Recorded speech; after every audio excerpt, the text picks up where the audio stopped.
waxaan halkan uga mahadcelinayaa gudoomiyaha gobolka Banaadir Yuusuf Madaali oo ka dabqaday dhimaatadii gaartay inkastoo qadar ilaahay wax ka yimid ay haayeen waana ku mahadsan yahay gurmadka uu soo bixiyay waxaan u rajaynayaa ilaahay idankiis dhibaatadu joogto waayo jimcaale ka bilaaban waana ka horeysay waana ka dambeynaysaa in maamulka gobolka Banaadir oo iska xil saaro dadka danyarta aniga camala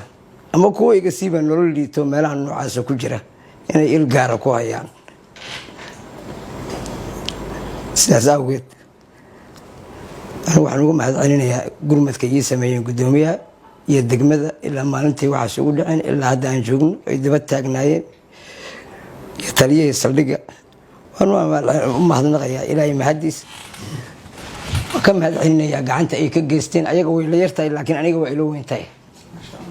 ayaga xaqooda maamul aan waa ka yartahay marka loo fiiriyo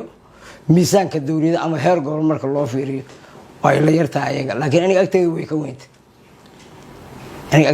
weyntahay aniga baahidayda aniga duruufta ugu xaydaaran aniga saacadan la hadlay ilmay waxay ku sugan yihiin aniga iyo meesha ay hadda ay joogaan kama maamul marka idinka waa la yartahay laakiin aniga waa ilo weyntahay marka ilaahay waxaan ka baryayaa iimaanka inuu naga yarto qalbigana inuu ilaahay inuu loo xasiliyo qadartana waa ku qanacsana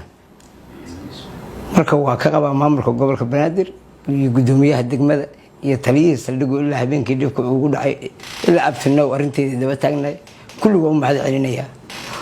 wallahi islaamkana waa arkayaan waxaan la isugu yimid duruuf jimcaale kaliya maahan waa wax imaanayo horena u dhacay dalka dhanna ka dhacay marka qolo waliba meesha joogto waa in islaamnimo uga gurmataa oo nidaam ahaan uga gurmataa oo dadkeeda iyadoo ay u waxaysaa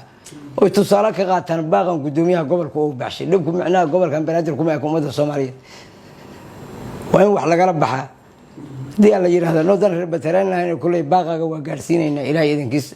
wixii ku dambeeyo deegaan dadka meesha ku ah waa gaarsiinayna baaqaga inay iska aruuriyaan hadii dhibaato markaas halis ay jirto inay iska ridaan intii meesha ay process uga soo baxayna ku soo nooleen ilaa meer iska saaran waa ka gaarsiinayna baaqas waa balan dadka degmooyinka gudoomiyaha shaqo ku lahayaa qaada doona in hawshaas waa kaaga mahadcelinayaa gudoomiyaha gurmadka iyo soo bisay jasaakallahu khayran